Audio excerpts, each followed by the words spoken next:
Hello guys, welcome to share बाजार। That's Bandhan bank और specially 200 डिमा के ऊपर हर्षदा ने आज इसके जब नंबर्स को स्क्रीन पे रखा था, जब कुछ देर पहले आई थिंक मुनाफे की तैयारी में समझाया था हर्षदा, इस क्वार्टर की मेरे ख्याल से जो हाईलाइट मेरे को नज़र आ रही थी आपके नंबर जब आपने समझाया, वो जो इनके एनआईएम्स स्ट्रॉन्ग थे, फ्लैट ट्रैजेक्टरी पे थे, बट स्टिल 7.6 पे इन्होंने मेंटेन किए, स्लिपेजेस घटे। हर्षदा, ये जो हाउस व्यूज थे उसमें क्या था, उसका क्रक्स क्या था? नंबर्स जब मैं भी कल देख रही थी, मेरे को इतना कुछ ग्रेट लग नहीं रहा था, लेकिन आज ब्रोकरेज रिपोर्ट्स में कुछ चीजें और हाईलाइट हुई हैं। उस पर्सपेक्टिव में हम देख रहे हैं और वो शायद मार्केट ने भी भुनाने की कोशिश की है। एक तो एसेट क्वालिटी ब्रोकरेजेस कहती है कि ये सीजनली वीक क्वार्टर रहता है, उस लिहाज से देखें तो इतनी एसेट क्वालिटी स्लिप नहीं हुई है। Point number 1। Point number 2, slippages में गिरावट आई है और ये 3% के नीचे पहली मर्तबा है पिछले 14 क्वार्टर्स में। वो एक बड़ा पॉजिटिव है जो ज्यादातर ब्रोकरेजेस ने हाईलाइट किया।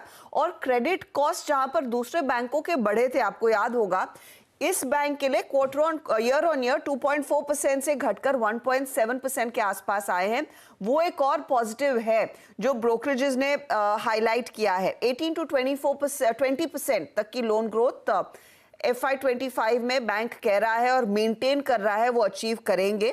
ऑफ कोर्स यहाँ पर ये देखना होगा कि मैनेजमेंट के तौर पर इस समय जो RBI ने नियुक्त किया गया है, की ओर से नियुक्ति आई है, उसके बियॉन्ड कौन सिलेक्ट होता है और फाइनली किसके हाथ में कमान आती है, वो सब इवेंचुअली आएगा। लेकिन Q1 नंबर्स पर आप देखिए, एक सिरे से 240, 250, 260 के टारगेट्स आते हुए दिखाई दे रहे हैं और सबसे बुलिश दरअसल JP मॉर्गन है अपने 260 के टारगेट पर। इसीलिए स्टॉक में ज्यादा मोमेंटम, वो क्रेडिट कॉस्ट का कम होना और स्लिपेजेस 14 क्वार्टर्स में 3% के नीचे आना, मुझे लगा वो सबसे बड़ी हाईलाइट है इस पर्टिकुलर क्वार्टर में, जो ब्रोकरेजेस ने साफ तौर से पिक किया और इसीलिए उन स्टॉक्स पर एक पर्सपेक्टिव बना है तेजी का।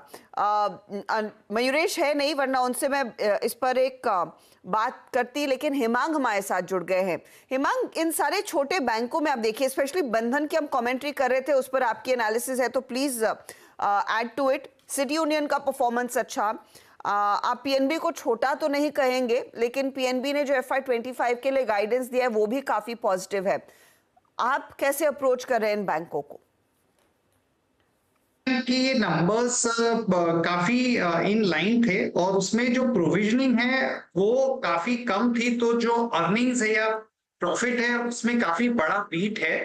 और बाकी भी अगर डिटेल्स में देखें तो ऑपरेटिंग पैरामीटर्स में काफी इंप्रूवमेंट है और एडवांस ग्रोथ 24% का था, डिपॉजिट ग्रोथ 23% का था। और सबसे मुझे जो इंटरेस्टिंग एस्पेक्ट लगा बंधन बैंक का वो ये था कि जो मैनेजमेंट है उसने 18 से 20% की क्रेडिट ग्रोथ की गाइडेंस दी है अगले 2-3 साल के अंदर।